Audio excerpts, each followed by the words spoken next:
très heureux de recevoir aujourd'hui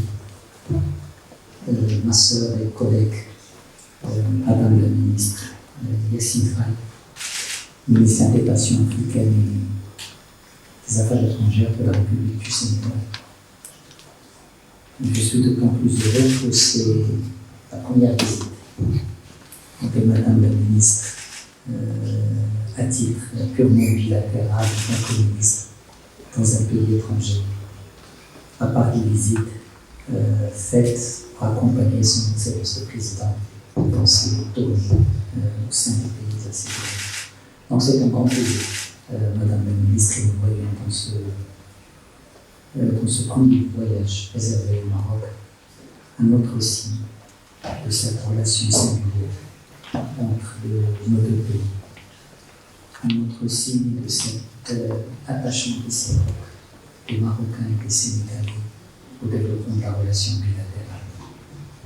Pour Sa Majesté le roi Mohammed VI, la relation entre le Maroc et le Sénégal occupe une place à part dans la politique étrangère du royaume. C'est une relation faite à la fois de solidarité, de coopération.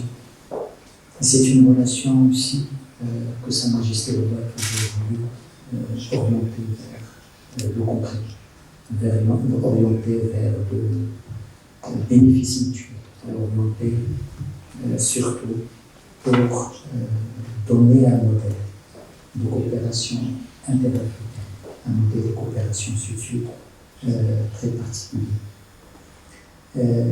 C'est par rapport à la singularité de cette relation que Sa Majesté le roi Mohammed VI a tenu à ce qu'une délégation marocaine soit présente lors de la cérémonie de prestation du serment de son Excellence, son frère, le président Bassirou Diomaye Faye.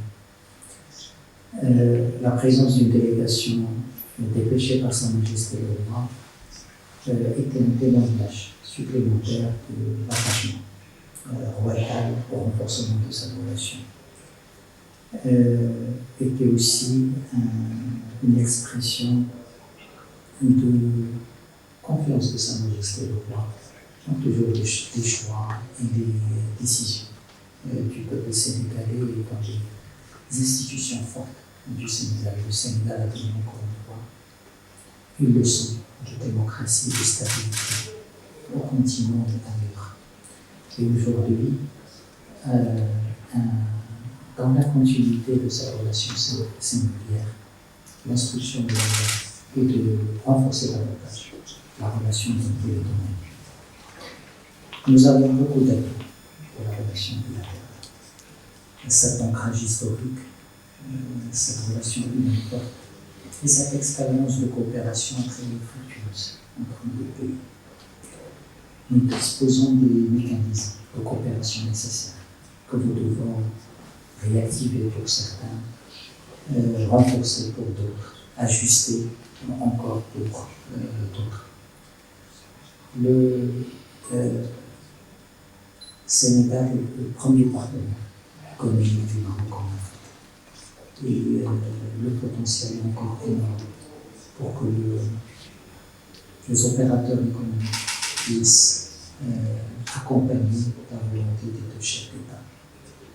Le groupe d'impulsion économique qui a été créé il y a quelques années pourrait être dynamisé pour accompagner cet élan.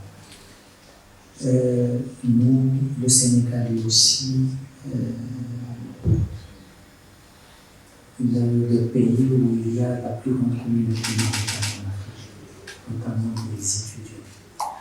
Et il y a près de 25 000 Sénégalais qui sont résidents ici, qui sont parmi leurs frères et sœurs marocains.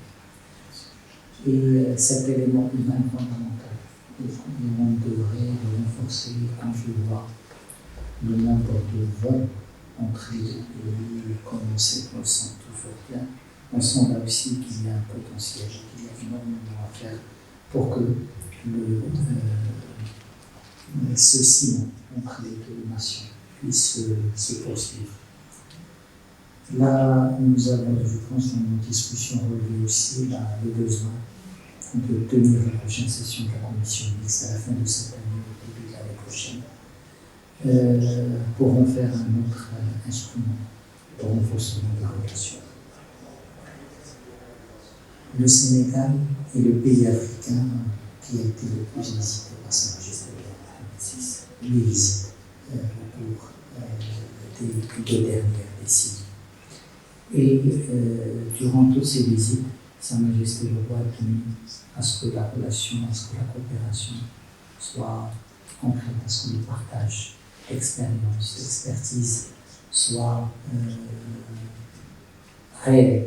Et aujourd'hui, autour de cette même philosophie royale, nous avons d'autres domaines pour le partage d'expérience, dans le sens de cette coopération sud-sud, chère à Sa Majesté le Roi, où chacun apprend de l'autre, chacun apprend des réussites et évite les erreurs de l'autre, que l'on peut aujourd'hui établir un programme de coopération dans de nouveaux domaines importants, qui s'inscrit dans des priorités définies par son Excellence le Président et par son Excellence le Premier ministre sénégalais comme priorité de cette nouvelle phase du développement du Sénégal. Sachez, Madame la Ministre de l'Instruction monétaire, le Maroc, son expertise, son expérience sont à la disposition du Sénégal. Et le Maroc, sur instruction de Sa Majesté le Roi, est prêt à accompagner le programme des régions sénégalaises au bénéfice de ce frère. Le Sénégal et le Maroc sont aussi 2 acteurs de la paix et de la stabilité en Afrique. Et au sein des organisations régionales panafricaines, au sein du système multilatéral, nous travaillons toujours pour les mêmes valeurs, pour les mêmes objectifs. Et nos mécanismes de concertation politique nous ont toujours aidés à faire converger nos priorités, à faire converger nos initiatives. Et c'est l'occasion pour moi, encore une fois, pour exprimer l'appréciation de Sa Majesté le Roi du peuple marocain pour les positions claires ensemble du Sénégal en ce qui concerne l'intégrité territoriale du Maroc et son unité nationale. Le Sénégal a toujours été un allié du Maroc sur ce dossier. Et sur la construction et l'intégration africaine, et c'est un message fort, je pense, dans vos titres aussi, que l'intégration africaine est le premier élément de votre titre, Madame la Ministre. Là aussi, il y a une convergence totale. Nous avons fêté il y a 2 jours la journée de l'Afrique ici au ministère, et pour Sa Majesté le Roi, célébrer l'Afrique, c'est avant tout s'impliquer dans son développement, s'impliquer loin des idéologies avec beaucoup d'afro-optimisme, d'afro-pragmatisme, pour que l'Afrique puisse répondre aux attentes de ses populations. Et là aussi, le Maroc et le Sénégal sont 2 acteurs importants qui peuvent construire un modèle de coopération intra-africaine qui servirait de source d'inspiration pour les autres pays. Et nos mécanismes de concertation, à la fois entre les 2 capitales, mais aussi dans les capitales africaines multilatérales, je suis sûr, nous permettront d'avancer dans le cadre d'une concertation plus importante. La formation a toujours été un élément important. Il y a, je pense, 250 bourses qui sont données chaque année aux étudiants sénégalais, et que l'instruction royale a toujours été de faire plus, de faire mieux, de faire mieux adapter par rapport à ça. Donc c'est la première visite, votre première visite au Maroc, votre première visite en tant que ministre des Affaires étrangères dans un pays en dehors des visites présidentielles. Et je pense que nous allons travailler sur l'instruction de Sa Majesté du Président pour répondre à cette ambition et répondre à cette attente. Encore une fois, bienvenue, merci pour cette visite.